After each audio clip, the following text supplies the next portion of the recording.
Okay, so good afternoon, my fellow students and good afternoon. So we are group 1. So we volunteer na kasi ayoko nang pinoprolong ang agony. Bagsak kong bagsak, pasa kong pasa.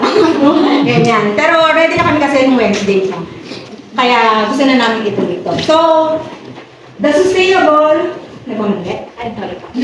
The Sustainable Development Goals, SDG. So napansin ko sa mga kaklase ko sa Bakong 1C and Bakong 1B na rin, marami pa rin sa atin hindi alam ang SDG. Ano ba ibig sabihin ng SDG?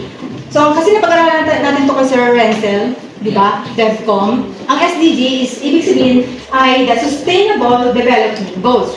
So ang ibig sabihin nito, mga adito, meron tayong 17 goals na inadapt sa United Nations na mga member. So, bakit nila ginawa ito? Kasi, ang gusto nila mangyari nito, ang mission nila dito is about na yung 1 decade and a half, which is 15 years in total, is ma-reach nila or ma-implement itong mga goals nito. Ilan ba yung goals nito? 17. So, bali yung 17 goals nila, gusto nila ma-implement yan pagdating ng 2030. Bakit? Kasi ginawa ito 2015. So, kung magsisimple math tayo, di ba? A decade and a half is 15, so plus 15, 2030. Gets na? May tanong? Wala pa. Siyempre. Okay, next. So, kami, nasa SDG goal number 3 kami. So, sa SDG goal number 3, ano ba ang SDG goal number 3? So, pero bago yan, gusto namin i-highlight dito, tatlo yung aming goal. So, goal number 3 is good health and well-being. Goal number 4 is quality education. And number 5, gender equality. So, ako magtatakal o mag-discuss niyo ng good health and well-being. So, this is already a self-explanatory when it comes to health. Okay? So, paliwakin lang natin. So, ilan ba ang SDG, ilan ba ang gustong mangyari o ano ba yung ini-implement sa SDG goal number 3? Yan. So, ito yung aim niya. Basahin nyo, explain ko. Kasi, nagre-report tayo. So, ang ini-aim nila dito is pagdating ng 2030, ang pinapromote nila dito, syempre, yung healthy lives, and pinapromote din nila yung healthy living and good well-being. Diba? So, meron kami, according to our research, and of course, this is according to our understanding, may 8 silang tinarget sa SDG. Number 1, yan. Una, reduce the global maternal mortality ratio. So, sinabi ng maternal. So, dito, mga ading ko, ang tinutukoy nila dito is gusto nila ang mga nanay mabawasan yung namamatay pag nagbuntis. Aware ba tayo dito? Merong mga nanay, lalo na sa panahon ko, panahon ni Kopong-Kopong, at panahon ng nanay ko. Kasi nga, hindi educated ang mga kababaihan noon. Kaya maraming namamatay at ng mga sanggol na hindi pa pinapanganak namamatay na. Bakit? Dahil hindi naaalagaan ng maayos. So, tanungin natin si Ate Natalie. Dahil si Ate Natalie, kasalukuyang nagdadalang tao.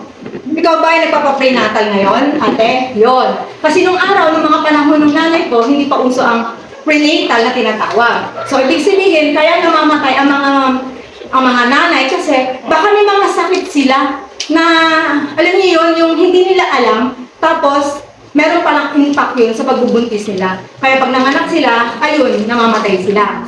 Pangalawa dyan, yung mga nanay na o mga anak, yung pag ipinanganak patay na yung bata kasi hindi nga siya naalagaan habang ipinagbubuntis ng nanay. So, ang nangyayari, o kaya malay niyo itong nanay na to, hindi siya nakakakain ng mga healthy foods, mga nutritious food, kaya namatay yung bata. At hindi rin na-check kung yung bata habang fetus pa, nasa maayos na kalagayan. Which is ibang-iba ngayon dahil na meron tayong ganito, naaalagaan na ang mga buntis at ang mga fetus. Fetus kasi hindi pa naman nailabas. So yun, mga lalaki nakinig kayo kasi hindi kayo nagbubuntis. Kasi kayo ang dahilan ba't naghihirap ang mga kababaihan.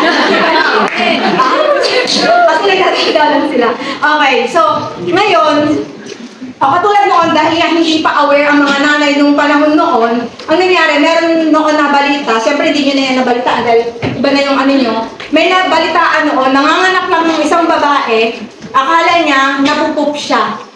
Nailuwal niya ang anak niya sa, alam niyo na, namatay yung bata. Kasi nga, hindi sila nabibigyan ng tamang instruction dahil wala nga prenatal na tinatawag. Ngayon, nabibigyan na yan. Ngayon, at nababawasan na rin yung namamatay. Bakit? Kasi ngayon, nung panahon ko kasi noon, hindi pa masyadong ano to eh. Pag nanganak ang babae, aantayin talaga yung araw ng panganganak niya. Ngayon, may pinaiinom na mga doktor. Pagkabuwanan na ng babae, may pinapainom para bumuka na yung pelvic bone niya. Para hindi na mahirapan, maiwasan yung mga cesarean operation, mga ganun. So, gets nyo? May bago pa. Ngayon pa lang, wala pang 1 month or 1 month pa lang yung nasa sinapupunan, may pinapasok na ultrasound sa ano ng babae para makita na kung strawberry shake or lemon shake. Yung mga shake na yan, mga ading, dyan nalalaman kung ang magiging anak mo ay may diferensya o wala. So, may pipirmahan na waiver pag nakita ni doktor ng OB-gynecologist na may diferensya yung bata, may tatanungin ka kung gusto mong ituloy siya o hindi. Pero may waiver kayong pipirmahan. Another thing, ectopic pregnancy. Minsan may mga bata na hindi siya lumalaki sa ovaryo, lumalaki sa fallopian tube. So, ang nangyayari, 3 months lang yung bata dahil nga hindi siya nakaayos, hindi siya nakalagay sa tamang pagganyan, hindi siya nakakakuha ng nutrients. Anong mangyayari? Pwede mamatay yung sanggol. Ganun na nangyayari. Mamamatay din yung nanay kasi pag yun, magkakalat kasi mapopoison ang dugo, mamamatay ang nanay at the same time, yung bata rin. So, nabigets na natin kung bakit mahalaga itong reduce the global maternal mortality ratio. Next, number 2. Number 2 pa lang tayo. Mabilis na. And preventable deaths of newborns and children under 5 years of age.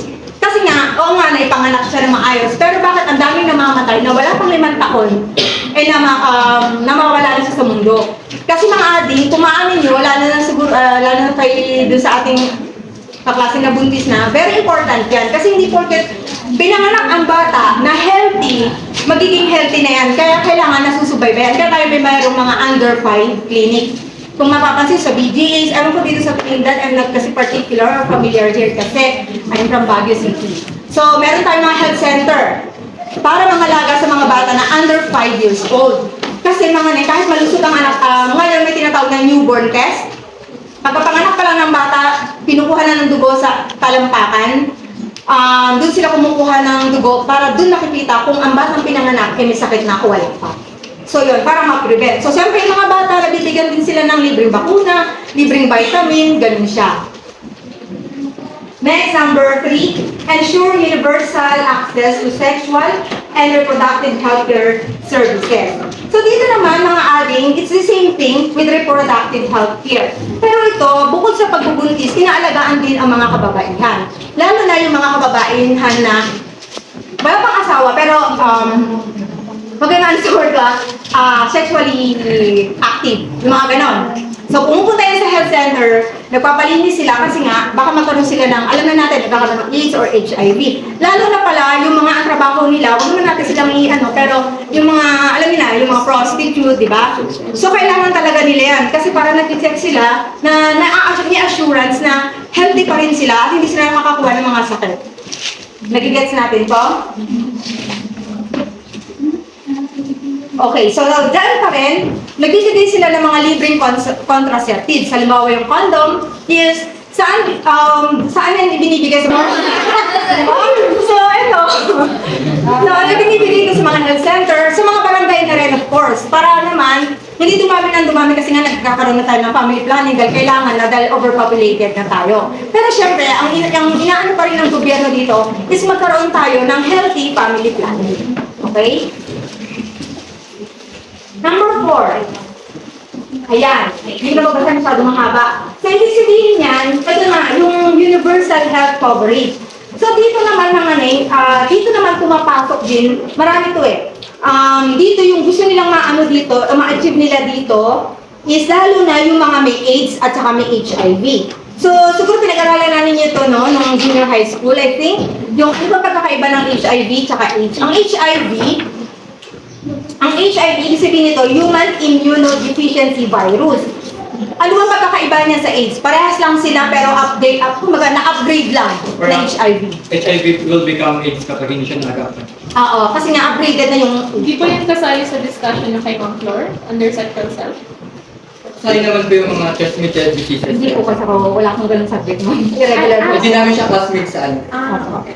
Pero kayo, Meron po. meron na kayong knowledge about this, right? Yes. Yan nga. So, siyempre, alam niyo na, napag-aralan niyo na pala, ito yung natatransmit via blood, sexual fluids, saka yung mother to child. Pag buntis yung nanay, may HIV, may HIV, pinanganak niya, matik, ang bata, may AIDS na kagad. Okay? Next pa dyan, yung sakit na inaano ng SDG, bukod sa HIV, is yung malaria. Saan ba natin nakukuha ang malaria? Siyempre, sa female Anopheles mosquito. So, ito yung, anong nangyayari pag may malaria tayo? Alam niyo ba? Nakakamatay ito. Nakakamatay ang malaria, same thing with HIV. Basta nakuha natin ito sa mga mosquito, kaya nga kailangan yung environment natin is laging malinis. Bukod nga sa malaria ngayon, dengue naman, di ba? It's the same thing. Kaya lang, ito lang malaria, ang nakakamatay na ano dito na mosquito is yung Anopheles, yung female. Okay, tuberculosis, isa rin itong problema noong panahon noon. Panahon ng parents ko, panahon ko rin, talagang nakakamatay ito. Ito yung inuubo yung tao. Saan ba natin ito nakukuha? At ito yung, saan nakukuha ang TB? Nababayaan ang pag-ubo, di ba? Simpleng pag-ubo, dumami ang bakterya, nababayaan hanggang sa uubuhin ka na tapos yung phlegm nagkakaroon na ng dugo kasi sobra na yung ano niya sa katawan. Next, ano ba yung mga inano ng gobyerno dito? Number 1, malasakit program. Pag ikaw mahirap, alam niyo actually, mga ating ko, pag sinabing mahirap, meron tayong qualification sa mahirap ha, lalo na pag sa hospital. Meron mga indigent na A, B, C, D. Pag, Ano yun yung maingay na yun? Sa tabi lang ng kisik-kisik specialty. Hindi accomplish that na lang after kasi nag-distract po ako. Kaya nakaka-distract, okay? Mamaya na lang after ng reporting na lang. Thank you. okay, so yun. Pag pumunta tayo sa hospital, yun yan, sabi ko kanina, going back, meron tayong tinatawag na mga indigent. Pag sinabi indigent, walang kakayahan sa buhay. Pero siyempre, meron niyang mga specific, may mga qualification, may A, B, C, D, E na tinatawag. Pag A, medyo may kaya-kaya pa yan, meron trabaho kahit isa sa family. Yung D, yun na talaga yung walang-wala. So, ano yung natutulong ng gobyerno sa atin dito? Sa hospital, meron tayong tinatawag na malasakit program. So, sila yung nagbibigay ng mga, halimbawa, hindi natin kayang kumuha ng PhilHealth, bibigyan ka ng libre. Basta na-confine ka sa hospital. Para ma-assurance lang na magamot ka na maayos at the same time, hindi kayo magbabayad. Ano pa? May mga community health center, di ba? Alam niyo na yun. Lahat ng barangay siguro, merong health center. Ewan ko lang dito kasi sa Trinidad, pero I'm sure meron. Okay? Next, PhilHealth coverage. Ito lang, PhilHealth, binabayaran natin ito. Pero sabi ko nga kanina, merong hindi nagbabayad ng PhilHealth, binibigay na yan ng libre mismo sa hospital. Once na na-confine ka at kasi meron niyang interview eh. Once na na-confine ka, may interview yan, malalaman nila kung anong klaseng pamumuhay meron ka. Bibigyan ka na ng libre. Number 1 na bibigyan ng libre nito, mga senior citizens saka yung mga solo parent. Yan. Next, yun, yung mga libre bakuna program. Actually, hindi lang sa health center may libreng bakuna. Di ba, kung maalala nyo, may mga pumupunta sa bahay-bahay, lalo pag may baby sa bahay nyo, mga bata pa, mga under 5, binabaksinan niya ng libre. So, wala na tayong kung tutuusin, wala na tayong reason pa para magkasakit kasi nga, andyan na lahat. Di ba? Next, libreng gamot. Meron ba libreng gamot? Meron naman. Lalo na pag galing ng hospital, bibigay din sila. Maliban na lang, kapag doon sa hospital na yon, wala talaga silang ganung klaseng gamot. Mapipilitan tayong bumili. But at the same time, may mga generic naman na mabibili tayong mura. Libreng magpapagamot, yun nga, yung libre sa mga health center, may mga hospital din na libre. And itong mga ading ko, simpleng proseso lang to. Hindi natin kailangan na maraming kailangan fill-upan or fill-outan, fill-outan na kung ano-ano or kailangan ipakita para lang masabing nagdarahog tayo. So, yun lang. Next. Number 5, reduce deaths and injuries from road traffic accidents. Bakit ito nasama sa SDG number 3? Kasi nga, yun nga, dito naman mga ading, kaya ito nasama kasi nga, iniingatan din na magkaroon ng pinsala. Iniingatan na magkaroon ng pinsala, na magkaroon tayo ng injury sa kalsada. Ngayon, anong in-implement dito ng mga traffic enforcer? Number 1, yung pagsunod siyempre sa batas trapiko para naman maiwasan natin yung disgrasya. And number 2, pagpapalakas ng public transportation. Bakit? Kasi, pag tayo sumasakay ng public transportation, yung mga bus, tren, at saka jeepney, nakakatulong tayo sa pagbawas ng sasakyan. Pag habang nababawasan ng sasakyan, nababawasan din ang risk ng health. Why? Kasi yung pollution. Gets nyo? Nagigets may tanong? Wala pa? Okay, next. Punta na tayo dito sa next, is number 6. Combat hepatitis, waterborne diseases, and other communicable diseases. Pag sinabing communicable diseases, ito yung mga sakit na nakakahawa. Yun, yung pwede tayo mahawa, airborne, o kaya, yun nga, yung parang sa COVID, di ba, yung droplets, ganyan. So, ito, lalo na noong mga panahon 2015, talagang masyado silang ano sa mga hepatitis. Kasi ang hepatitis, sobrang nakakahawa at nakakamatay. Kasi ang tinitira nito mga adin ko yung liver. So, marami tayong variant ng hepatitis. So, lahat actually siya nakakamatay, pero ang number 1 dyan yung hepatitis A. Saan ang gagaling ang hepatitis A and B? Contaminated water and food. Lalo yung mga mahilig dito magtusok-tusok. Pag nakita niyo ng sobrang itim na mantika, huwag na kayong bibili kasi yan ang kasi may bacteria na yan. Kasi paulit-ulit. Kaya sa bahay natin kung nagtitipid tayo, huwag paulit-ulit sabihin niyo sa mga nanay, tatay niyo, kasi mas mahal ang magkasakit kasi tapon niyo yung mga dirty. Okay? Gets niyo? Okay. Sabihin sa nanay niyo, ito ka, pupuntahin dito. Okay, isa pa, yung cholera. Ito naman, cholera naman is a bacterial infection. So ito rin, ganun din, same thing din sa HEPA, nakukuha din to sa mga contaminated water and food. Kaya wag kayong basta-basta umiinom, lalo pag kumakain ka sa turo-turo, make sure na yung turo-turo na yun ay merong, di ba may mga, sa mga business, kumuha kasi ng mga health MME, health sanitation permit, parang ganon, yun. I-make sure nyo na meron silang ganon. Next is typhoid fever. Same thing din sa cholera. Ito naman nakakamatay ito kasi tumataas masyado yung yung brain natin ang tatamaan. Pag masyadong mataas ang nagkakaroon tayo ng high fever. Number 7, reduce the burden of non-communicable diseases. So, sabihin ng non-communicable, ito yung kabaliktaran. Ito yung mga sakit na worse pero hindi naman nakakahawa. Number 1, mentally disorder. Hindi man tayo mahawa sa sirang ulo, di ba? Pero, Pero kung nakakahawa ba? Kasi sa inyo na yun. Magpahawa. Ito kasi, ibig sabihin yan, kaya tayo inano dito ng sa SDG, nasama yan, yung mental disorder. Lalo na ngayon, lalo na nagka-COVID, di ba? Ang dami talagang gusto na magpakamatay, gano'n, nagkaroon tayo ng mental disorder, o kaya nagkaroon ng anxiety.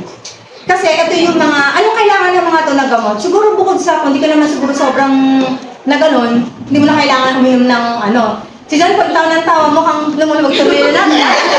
Joke. Joke lang. Kasi seryoso na siya ngayon. Kaya matawa ko.